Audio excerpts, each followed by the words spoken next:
عزیزان ملت اسلامیہ، السلام علیکم۔ لمحے فکر میں آپ کا اپنا یوسف بابا۔ آج کا عنوان ماہ محرم کی اہمیت۔ تاریخ کی روشنی میں اس مہینے کی اہمیت کا اندازہ ان واقعات سے ہوتا ہے جو اس مہینے میں وقوع پذیر ہوئے، جس کی تفصیل یہ ہے۔ اسلام کی تاریخ کی ابتدا ماہ محرم سے ہوتی ہے۔ اللہ تعالیٰ نے اس مہینے میں آسمان و زمین، پہاڑ، سمندر، لوح و قلم وغیرہ پیدا کیا۔ اسی مہینے میں اللہ تعالیٰ نے حضرت آدم علیہ السلام کو پیدا کیا اور ان کی توبہ بھی قبول کی۔ اسی مہینے میں اللہ تعالیٰ نے نوح علیہ السلام کو طوفان سے نجات دی۔ یہی وہ مقدس مہینہ ہے جس میں حضرت ابراہیم علیہ السلام کو نبوت سے سرفراز کیا گیا، حضرت یوسف علیہ السلام کو جیل سے رہائی ملی، حضرت یعقوب علیہ السلام کی بینائی لوٹائی گئی، حضرت یونس علیہ السلام کو مچھلی کے پیٹ سے نجات ملی۔ یہی وہ مقدس مہینہ ہے جس میں فرعون غرق آب ہوا اور موسیٰ علیہ السلام کو فرعون کے ظلم و ستم سے نجات ملی۔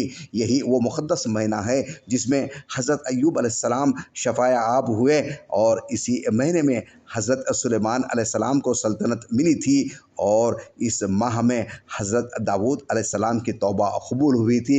حضرت عیسیٰ علیہ السلام کو زندہ آسمان پر اٹھایا گیا۔ غرض یہ ماہ رحمتوں، سعادتوں اور برکتوں کا سرچشمہ ہے۔ اسی مہینے سے ہجری سن کا آغاز ہوتا ہے۔ ہجری سن کا استعمال رسول اکرم صلی اللہ علیہ وسلم کے عہد میں نہیں بلکہ حضرت عمر رضی اللہ تعالیٰ عنہ کے عہد خلافت میں شروع ہوا۔ اس مہینے سے پہلے لوگ آپ صلی اللہ علیہ وسلم کے عہد میں ہجرت اور وفات کے درمیان سال کو خاص نام سے موسوم کیا کرتے تھے۔ حضرت عمر رضی اللہ تعالیٰ عنہ کے دور خلافت 17 ہجری میں ابو موسیٰ اشعری رضی اللہ تعالیٰ عنہ نے، جب وہ یمن کے گورنر تھے، حضرت عمر رضی اللہ تعالیٰ عنہ کو اس طرف توجہ دلائی تو امیر المومنین حضرت عمر رضی اللہ تعالیٰ عنہ نے صحابہ اکرام کی ہجرت کے واقعے کو اسلامی سن کی ابتدا قرار دے کر اسلامی سنوں کا شمار کیا، اور چونکہ 13 ہجری کے ماہ ذی الحجہ کے اواخر میں مدینہ منورہ کی طرف ہجرت کا عزم کر لیا تھا، اس کے بعد چاند نکلا وہ محرم کا تھا۔ اس لیے حضرت عثمان ذی النورین رضی اللہ تعالیٰ عنہ کے مشورے سے محرم کو ہجری سال کا پہلا مہینہ قرار دیا گیا۔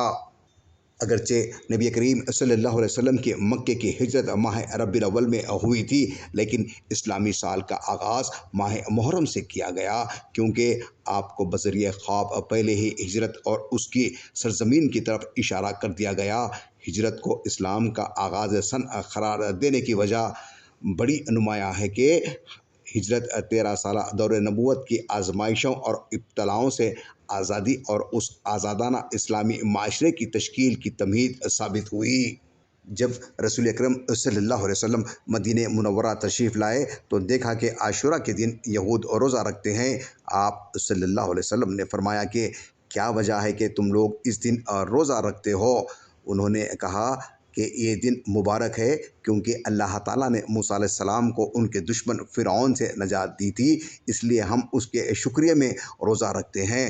تو آپ صلی اللہ علیہ وسلم نے خود روزہ رکھا اور صحابہ کرام کو بھی روزہ رکھنے کا حکم دیا۔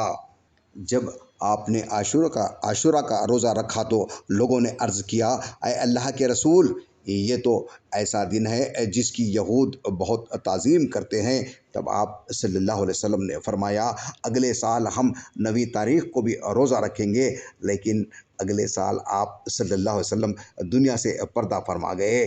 ایک اور روایت میں اس کی فضیلت دوبالا ہو جاتی ہے۔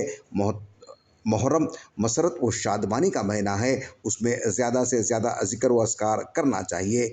اللہ تعالیٰ سے دعا ہے کہ اللہ تعالیٰ تمام امت مسلمہ کو اس ماہ مقدس کی تاریخی عظمتوں کو سمجھنے اور پوری استقامت کے ساتھ صراط مستقیم پر چلنے کی توفیق عطا فرمائیں۔